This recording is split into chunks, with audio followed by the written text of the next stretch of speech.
I'm Linda Cousine, and I am 62 and like 9/10 years young. That's true. Someone's going to be a birthday girl soon. And I'm Jill Kirkwood, and I am 59 years young, and we are the Sixties Chicks. Welcome. Thank you for returning, and if you could subscribe, give us a like, we'd appreciate all that. And comments. We want it to be a dialogue. Engage with us, yes. So today, what are we doing, my Linda? sexy gal, what are we talking about? We are talking about our dirty, Little naughty secrets about makeup and skincare. Kind of the do's and the don'ts, and what we do or don't do, and what we should or shouldn't do. And yeah, things we advise to do, but we don't always do ourselves. Yeah, So we both admit to not taking off our makeup every night before bed. And that's not every night. It's not nights in a row, right? But no, when we're tired and you get home and it's like midnight, you're like, oh no, but we will brush our teeth. Yes, Always. absolutely. Always. Morning and night. Yeah, so we don't always do that. But you were making a comment, Linda, when we were having this discussion about not doing that. We're not over fussing with our skin every night and every morning. And I think that's part of why our skin is looking good still. Oh, well, it's so funny you say that, because for a lot of years, let me back up. Do you shower morning and night? Are you a morning shower person? So I like showering in the morning, but I like showering at night before going to bed to get the day off of me too. Right. So more often than not, I shower both morning and night. But if I'm not showering at night, you're right, I don't take my makeup off. And for so many years, I thought, you know what? That's why I look young. I think I'm embalmed. All the chemicals in my foundation. Truly. And, and then you can kind of just do the walk of shame thing in the morning and just slather on another layer, and out the door you go. Yeah, I mean, but I think too, and we understand the risks of that. It can clog your pores. I mean, it can irritate your eyes, especially the mascara. Right. Can fall, that's a flake good off point. in your eyes. And if you wear contacts, do you wear contacts? I do not. See, I don't either, so that's not an issue. But if you do, that's an issue. I mean, get those contacts out or take your makeup off. And then what else do we do that's gross and disgusting? Yeah. How about, have you ever shared a toothbrush with your significant other? Here she goes again, freaking me out. I guess hell no, that's a hell no. Oh. I'm OCD. No, never. Okay. I'd rather use my finger with a paper towel over it. I know, and now that I kind of think about it, it does seem disgusting. Well, I figure, there's bacteria in the mouth. Yeah, but doesn't the toothpaste kill it? Isn't that the point of toothpaste? All I know is the brush. I just no, it is gross. I'm not advocating in it. the mouth bacteria. Yeah, I'm just saying in an emergency. I figure I'm sharing everything else. Spit.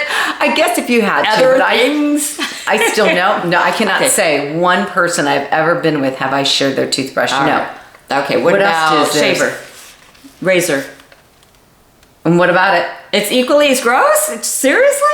You've done that too. Yeah, now, and I would be more apt to do that one, because men's razors, I just think they're so much better than women's. They seem to work better. Unused? No. You've shared a used razor? Yes, it's not like I'm using their toilet paper after they've used it. It's a razor, they rinse it. So your skin, when you're shaving, your follicles can get irritated, and if there's any bacteria on that razor, that's not your bacteria, it can cause, and I might not say this right, folliculitis or something like that. Waiter, I'll have a folliculitis to go, please. But it is an infection of the hair follicles. All right, so I'm a big no for that as well. Okay, all right. That makes sense. What about makeup? You and I have shared some makeup. I think we have shared makeup. But not mascara. Well, there are certain things that really you shouldn't be sharing for obvious reasons that Jill has just said. And especially things that you potentially could already have some kind of infection. Right. Not folliculitis, perhaps, but pink eye, which is something-itis. For sure. Conjunctivitis, right? Conjunctivitis, all those itises. Yes, you don't want an itis. No itis. Yeah, so probably don't share if you don't want an itis. Yeah, Linda, I'm just still freaking out that you've actually used someone's toothbrush. All right, I won't say names. So, yeah, don't. So What else? Well, I think things that I am guilty of and and it's horrible to say, makeup brushes. Like for years not cleaning them. I don't clean mine. I don't. We should be regularly cleaning them. How often? A hell of a lot more often than I have, especially because we had the one episode where we talked about loofah. Well, the thing I think with loofah is it's in the shower. Yeah, you can it's getting sudsy. Yeah, and you can see your shower getting gross and grimy, week after week. With my makeup brush, I do with my brushes and my makeup and my products, I'm sad to say, the same thing I do with washing my clothes. I smell them. And if they smell good, we are good to go. You smell your makeup brushes? Yeah, like if it starts to smell like Funky Cold Medina, then you know I'm going to be washing it. Perhaps not before. Well, then that means there's a bacteria. Yeah. And the same thing with any product. So we'll review what you should or shouldn't do with open products. So everything's got an expiration date. So, Linda, on that note, real quick though, tell me about sunscreen. Why you should not use expired sunscreen. Well, not so much because it could go bad, like some of the other products that could go rancid because of the products in them, like the lanolin or things that, or oil-based, and once they get contaminated. But I think more so with sunscreen would be the same thing as medication. The efficacy just really starts to plummet. And so you might be putting sunscreen on, I've got 6 grandkids. So if I'm using a sunscreen that is expired, then potentially nothing good is going to come out of that. Right. No. So there would be different reasons, I think, to really check the expiration dates on the products that you're using. Yeah.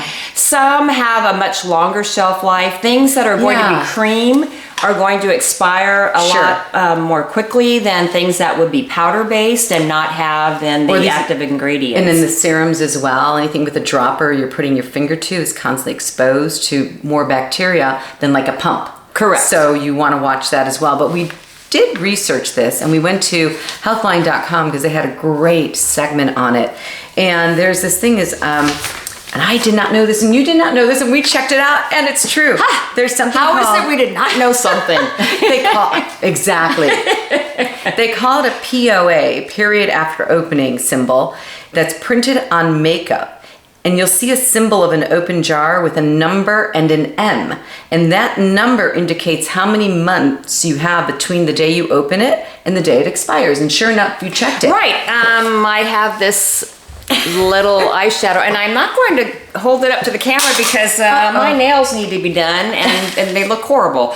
Want me to hold it? Yeah, you hold it. You hold it up to the camera and show that little why I get out of the screen and pick up what I dropped. See that? Oh, I think it blurred. Okay, maybe there. Okay, well, let us know. We'll post it.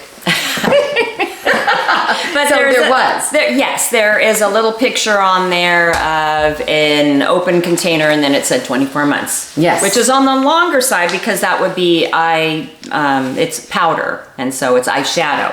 Right. So let me kick in on my. I'm sorry. No, please go. Okay, so this one says, what happens to makeup? It said expired makeup obviously could become dry or crumbly. Now it says never use water or saliva as it may introduce a bacteria. I don't know about the water part. I think it depends. If your brush is not clean and then you are using water and then you're slathering around inside there. I agree. Certainly, and the same thing, and I've done it, Yeah, I've done that too. Yeah, but it's my own saliva. Yeah, well, I've even done that with my grandkids to clean their face. One of those. May I? You got may not.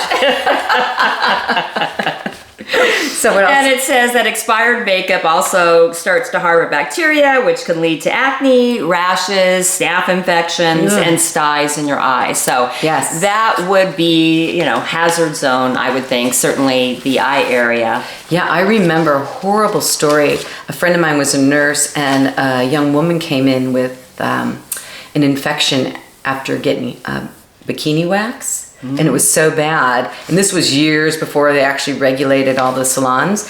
And she actually died from it because it became a systemic staph infection. Oh, that's terrible. But in those days they would use that waxing spatula on one person to the next. So always know where you're going for your skincare treatment and your waxing and all that too. Exactly. Right? Know who is down there between your legs. Well, here we go again. And that is on many levels of discussion later of being naughty. Okay, so products like lip liner and eyeliner pencils may have a longer expiration date because they can be sharpened. That makes sense, right? Right, like then that. you're cutting off the crummy parts. Yeah, and then this one's just reminding us to clean our makeup brushes. Naughty. And then here is, Linda, a little, so we'll provide the link to this below, but this is lipstick is an expiration of 18 to 24 months, lip gloss 12 to 18 months, foundation and concealer 12 to 18 months, mascaras, and this I've heard before, 3 to 6 months. I'm a 3-month person. You automatically toss it out? Pretty much. If it's almost full? Pretty much, yeah. Oh, see, I'm terrible. Because it gets flaky and dry more. Well, so. I want to get every last bit out, and so I start doing the cheater methods where if you heat the mascara container with your blow dryer or you put it under warm water, I've never heard of that. It will melt what's in there, and then it starts to get clumpy. It starts to dry out. Wow. So yeah, I mean, that's a good idea. on the economical side, sometimes I probably do things that are not quite so I've great. seen that one product, like a little mini spatula to get inside your lotion and foundation bottles. I love that. And those you should use because obviously if your hands aren't clean and we're dipping. Yeah. And let's see what we have here. So liquid eyeliner, the same as mascara, 3 to 6 months. Any cream products, I think you mentioned that, 12 to 18 months. And then powder products, 12 to 18 months. So that's kind of just a quick rundown, but... Can I interrupt on the powder part? Yes, no, because I was just telling you, remember? Yeah. Let's see, I graduated high school, 1976. Yes. And so I think in 1977, I was a Jafra representative. I totally forgot about that. That was kind of like an Avon, but maybe a little bit more upscale. And I still have a powder compact. It has the J. Oh, and you use it? Well, see, I do the smell test on things, and I smell it if it smells horrible. But I mean, the color doesn't really work for my skin anymore. But oh my gosh, that is hysterical. That goes back to talking the about 80s. Yes, no, What? 70s. It was 40 some odd years. Wow. If any of you remember Jafra, let us know. Oh my god! And it stood for Jan and Frank. I think some of my aunts sold that as well. Oh, probably. Yeah. So. Wasn't that like a multi-level marketing company? Yes, okay, yeah. That's pretty hysterical, Linda. Powder that is older than my children. That is amazing. Yeah. Well, on that we will provide the link for Healthline, and just be careful. I mean, especially if you do get any do the smell test. The smell test. Stinks, throw it out. And just be smart. And if you have any kind of infection like conjunctivitis or pink eye, do not reuse. Folliculitis. Folliculitis. But do not reuse the product. Right. Throw it away. Yeah. Throw it away. Just some common sense. Yeah. But if you go to bed with your makeup on every now and then, and you do the walk of shame, and then you just reapply the makeup in the morning. Yeah. Hey, we've been there, done that. Yeah. And we'll do it again. And we will. Because we're naughty. Yeah, we are. But Linda, what do we say? We say... Ooh, here we go. Thanks for watching is what we say, first of all. And we say whine a little and laugh a lot. Cheers. Cheers.